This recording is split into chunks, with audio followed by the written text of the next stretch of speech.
आप सभी का इस कार्यक्रम में स्वागत है। मैं उपेंद्र अनमोल मुखर्जी नगर दिल्ली से आप सभी लोगों का स्वागत करता हूं। आज हम एक बहुत महत्वपूर्ण सूचना के साथ आपके साथ जुड़ रहे हैं। हम लोगों ने निर्णय लिया है 15 मई से बीपीएससी 69th और 70th के मेंस बैच के शुरुआत करने का। चूंकि आप सभी लोग जानते हैं कि जो बीपीएससी पीटी का एग्जाम है वो सितंबर में है और दिसंबर में आपके मेंस का एग्जाम है। ऐसे में आपको पीटी के बाद तैयारी करने के लिए बहुत मौका नहीं मिलेगा। तो इससे बेहतर है कि क्यों नहीं पीटी से पहले ही अपनी तैयारी को शुरू कर दिया जाए और कम से कम पीटी एग्जाम होने से पहले 60 से 70% सिलेबस को पूरा कर लिया जाए। जो विद्यार्थी अपनी तैयारी में पहले से ही अपने आप को तैयार करता है, तैयार रखता है, वही सफलता को असली तरीके से अपने पक्ष में ला पाता है। निश्चित रूप से जो सतर्क होता है वह सफलता को धारण करता है। आज के कंपटीशन के दौर में जब इतना ज्यादा प्रतिस्पर्धा हो गई है कि एक एक नंबर सफलता असफलता को निर्धारित कर रहा है, तो ऐसे में केवल पढ़ाई महत्वपूर्ण नहीं है, केवल सिलेबस पूरा करना महत्वपूर्ण नहीं है, बल्कि समय से पहले अपने आप को तैयार करना और प्रैक्टिस और रिवीजन के लिए समय बचा कर रखना उससे भी ज्यादा जरूरी होता है। ऐसे में अगर बीपीएससी मेंस के पूरे सिलेबस की एनालिसिस किया जाए तो कम से कम आज का जो सिलेबस है बीपीएससी का, उसकी पूरी तैयारी करने में 5 से 6 महीने का समय लगता है। अगर आप बहुत बेहतरीन तैयारी करना चाहते हैं और टॉप रैंक में सिंगल डिजिट में सेलेक्ट होना चाहते हैं, तो ऐसे में पीटी और मेंस के बीच में आप देखेंगे इतना समय है ही नहीं कि आप पूरी मेंस की तैयारी बेहतर ढंग से कर सके। इसीलिए स्पेस आईएएस एकेडमी के नेतृत्व में हम लोगों ने निर्णय लिया है जीत की ओर बैच का।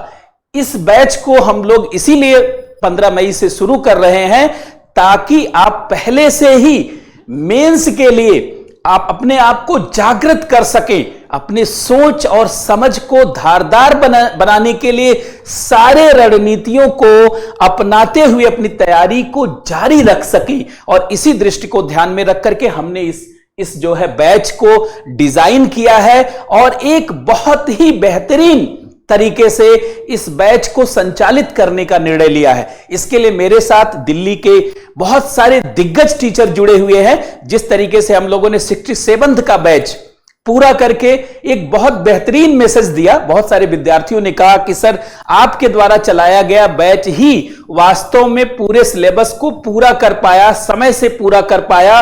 बाकी 67th के मेंस में और इधर 68 के मेंस में भी लोगों ने सिलेबस को सही से पूरा ही नहीं किया। ऐसे में हमने पुनः यह निर्णय लिया है कि जब विद्यार्थियों का इस तरीके से रिमार्क है, और मैं वैसे भी मानता हूं कि किसी भी तैयारी के लिए पहले से ही अपने आप को सतर्क रखने की जरूरत है, अपने मन स्थिति को, अपने सोच और समझ को और अपने समय का सटीक प्रबंधन करने की जरूरत है। कहा जाता है जो समय से पहले अपने आप को तैयार कर लेता है वो आधी लड़ाई जीत लेता है। वास्तव में आत्मविश्वास का बढ़ना, आत्मबल का बढ़ना सफलता के लिए सबसे अधिक निर्णायक होता है। लेकिन आत्मबल कब बढ़ता है? जब आप पहले से प्लान्ड होते हैं, आपके पास एक राइट स्ट्रेटजी होती है और टाइम का मैनेजमेंट भी जब आपका बेहतर होता है तो आत्मबल अपने आप बढ़ जाता है। ऐसे विद्यार्थी जो उसी समय पर तैयारी शुरू करते हैं जब मेंस की शुरुआत होती है या पीटी का रिजल्ट आ जाता है, वो कभी भी सफल नहीं होते। एक तरीके से देखा जाए तो उनकी तैयारी जो है बेकार चली जाती है। आप सभी लोग जानते होंगे दुनिया में सबसे सफल व्यक्ति जिसे माना जाता है वो कैल्विन कूलिज रहे हैं। अमेरिका के राष्ट्रपति बने, उससे पहले अमेरिका के उपराष्ट्रपति हुए, उससे पहले वो गवर्नर थे, उससे पहले वो मेयर थे और कई बार वहां पर हाउस ऑफ रिप्रेजेंटेटिव के मेंबर रहे, काउंसलर रहे, बहुत सारे पदों पर रहे। माना जाता है दुनिया में उतना कोई भी व्यक्ति सफल नहीं हुआ। एक बार एक पत्रकार ने पूछा कैल्विन कूलिज से कि आप कैसे सफल हो जाते थे? उन्होंने कहा जब भी कोई अवसर आता था तो मैं उसका लाभ उठा लेता था। तो उस पत्रकार ने कहा कि सर कैसे पता चलता था आपको कि अवसर आ चुका है? उन्होंने कहा मैं पहले से तैयार होता था। बहुत सारे विद्यार्थी को आप देखेंगे तो दो नेचर के विद्यार्थी होते हैं। कुछ विद्यार्थी ऐसे होते हैं, जब कोई एग्जाम का नोटिफिकेशन आ जाता है तब उस समय किताब खरीदते हैं, मैगजीन खरीदते हैं, नोट्स बनाते हैं और अपनी तैयारी शुरू करते हैं। ऐसे विद्यार्थी सिर्फ एग्जाम में शामिल होते हैं, संख्या बढ़ाते हैं और लगता है बड़ी प्रतियोगिता है, वास्तव में ये कोई प्रतियोगी ही नहीं होते। दूसरे प्रकार के ऐसे विद्यार्थी होते हैं जो पहले से ही तैयारी कर रहे होते हैं और जैसे ही नोटिफिकेशन आता है अपनी तैयारी को और धारदार बनाने लगते हैं और बहुत ही ध्यान से समय के क्षण क्षण और शरीर के कण कण का उपयोग करते हुए पूरा सामर्थ्य लगा देते हैं, पूरे उत्साह और उमंग के साथ जुड़ जाते हैं। वास्तव में ऐसे लोग ही सफलता का वर्ण करते हैं, ऐसे लोगों के पास ही सफलता आ पाती है। इसीलिए मेरा मानना है कि आज के प्रतियोगिता के दौर में जब इतनी अधिक संख्या में लोग फॉर्म भर रहे हैं तो आपको बहुत सतर्क होकर के चलना होगा, क्योंकि आप केवल अपनी क्षमता से नहीं जीतेंगे, दूसरे की तुलना में भी आपको अपनी क्षमता को बढ़ाना होगा।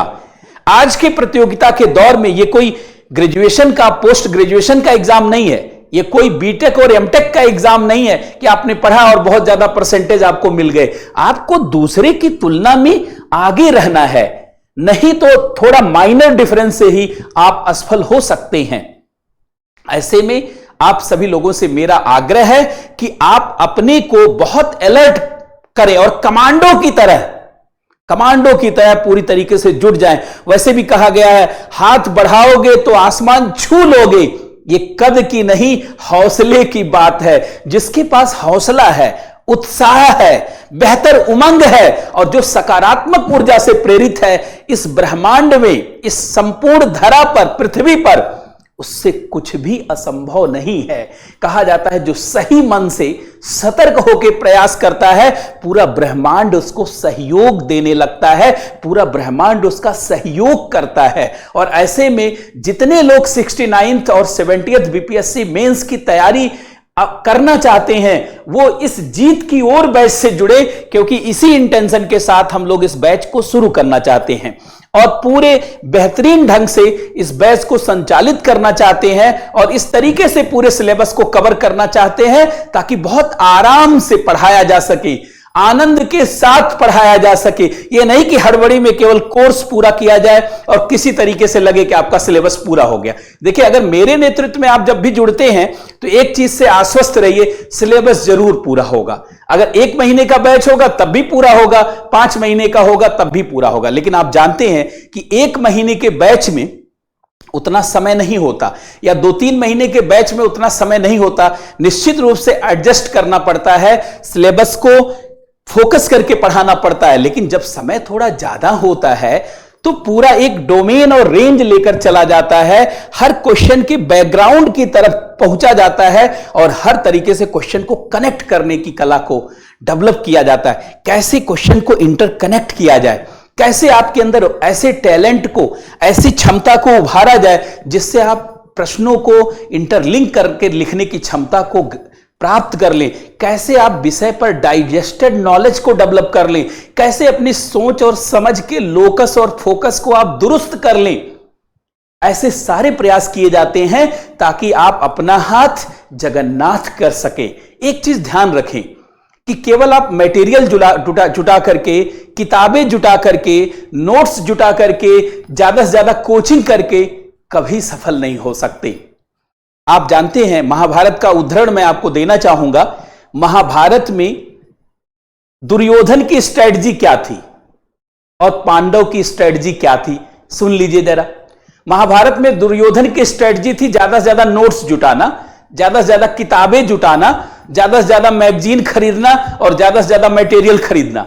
इसीलिए दुर्योधन ने क्या किया, पहली बात तो उसके पास कौरवों की सेना थी, उसने भगवान कृष्ण से मिलकर के भगवान कृष्ण की चतुरंगी सेना भी मांग ली और सारे बड़े महारथी को अपने पक्ष में कर लिया।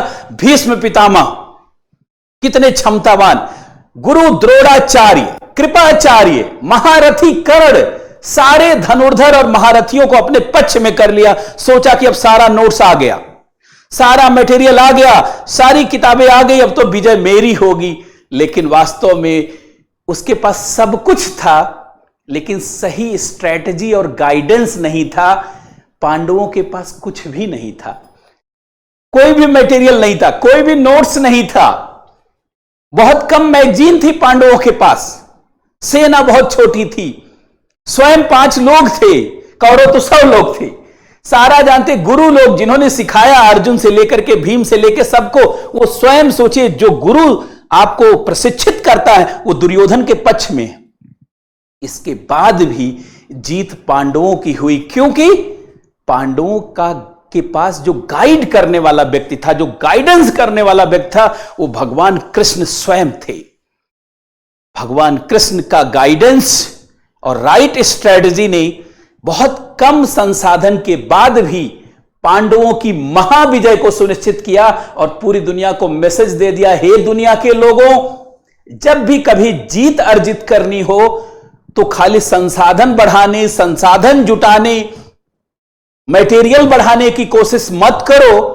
एक सही गाइडेंस, एक सही मार्गदर्शन और एक सही स्ट्रेटजी, रणनीति को अपनाने की ज्यादा कोशिश करो, क्योंकि इससे महाविजय होती है और उससे विजय भी नहीं हो पाती।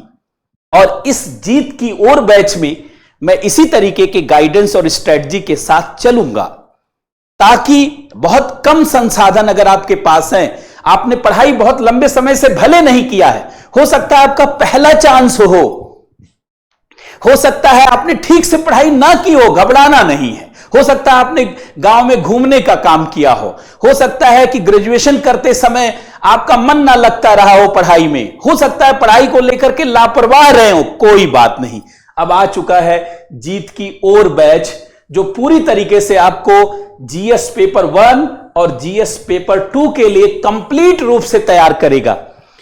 इसमें हम लोग 300 नंबर फर्स्ट पेपर और 300 नंबर सेकंड पेपर पूरा कवर करेंगे और 600 नंबर के लिए आपको इस तरीके से तैयार करवाएंगे कि आपको इस दोनों पेपरों पर पूरे डाइजेस्टेड ज्ञान के माध्यम से पूरी समझ आपकी विकसित होगी।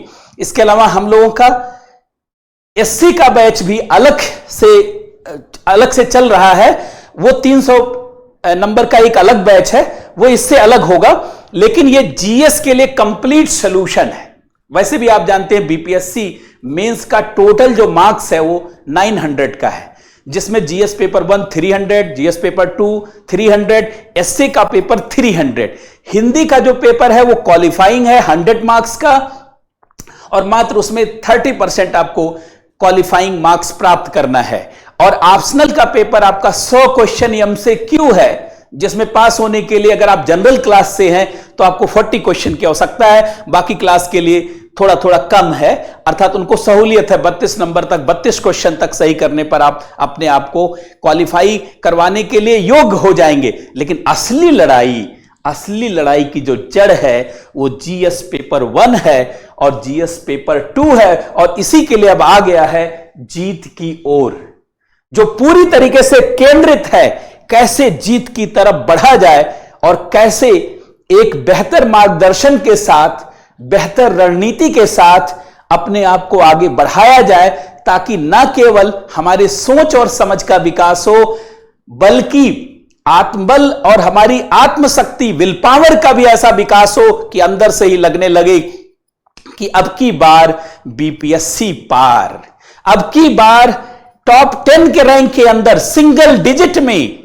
यही ध्येय लेकर के स्पेस आईएएस एकेडमी के नेतृत्व में मैं आगे बढ़ रहा हूं। वैसे भी आप लोग जानते होंगे मेरे बारे में कि मैं किसी भी चीज को बहुत सॉलिड तरीके से लेकर के आगे बढ़ता हूं और बहुत बेहतर ढंग से उसको लेकर के प्रोग्राम बनाता हूं, और निश्चित रूप से उसको पूरा कर करके ही विद्यार्थियों के पक्ष में लाने का प्रयास करता हूं।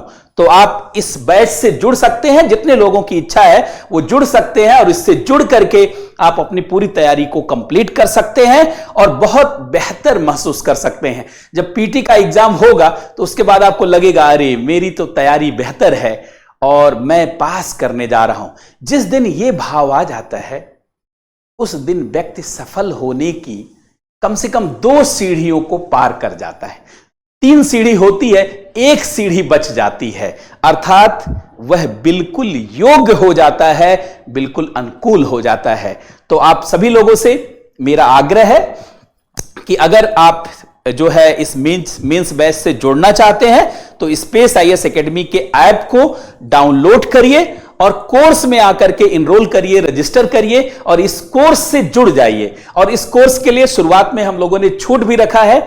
वैसे भी कंपटीशन का दौर चल रहा है, बहुत ज्यादा जानते हैं फीस नहीं रखी जा सकती है, लेकिन शुरुआती जानते हैं लोग जो एडमिशन लेंगे उनके लिए हम लोगों ने काफी छूट भी रखी है। इसके लिए अगर आपको कोई कंफ्यूजन है, किसी तरीके की जानकारी चाहिए, तो आप स्पेस आईएएस एकेडमी के ऐप पर जो नंबर दिए गए हैं, या इसमें आप देखेंगे इसमें भी नंबर दिए गए हैं, इसके माध्यम से आप स्पेस आईएएस एकेडमी के केंद्रीय कार्यालय दिल्ली मुखर्जी नगर आप संपर्क कर सकते हैं और अपने डाउट्स को दूर कर सकते हैं और हर तरीके की जो है जानकारियों से युक्त हो सकते हैं। वैसे आप जानते हैं कि ये पूरा कोर्स जो है पेपर 1 और पेपर 2 को लेकर के है। इस सारे कोर्स की वैलिडिटी 1 वर्ष की है। आप जितना मन चाहे उतनी बार इसको देखते रहें, यहां पे कोई बाउंडेशन नहीं है, ये पूरी तरीके से आपके लिए सपोर्टिव है। और जो लोग 70th मेंस का हैं उनके लिए वैलिडिटी और भी आगे बढ़ जाएगी, अर्थात उनका 1 के बजाय वो 2 वर्ष के लिए इस कोर्स को यूज कर सकते हैं, इस कोर्स से जुड़े रह सकते हैं। तो सबको बहुत बहुत धन्यवाद। आज के इस सेशन में हमें इतना ही कहना था और यही सूचना देनी थी। बहुत बहुत धन्यवाद सबको, बहुत बहुत नमस्कार।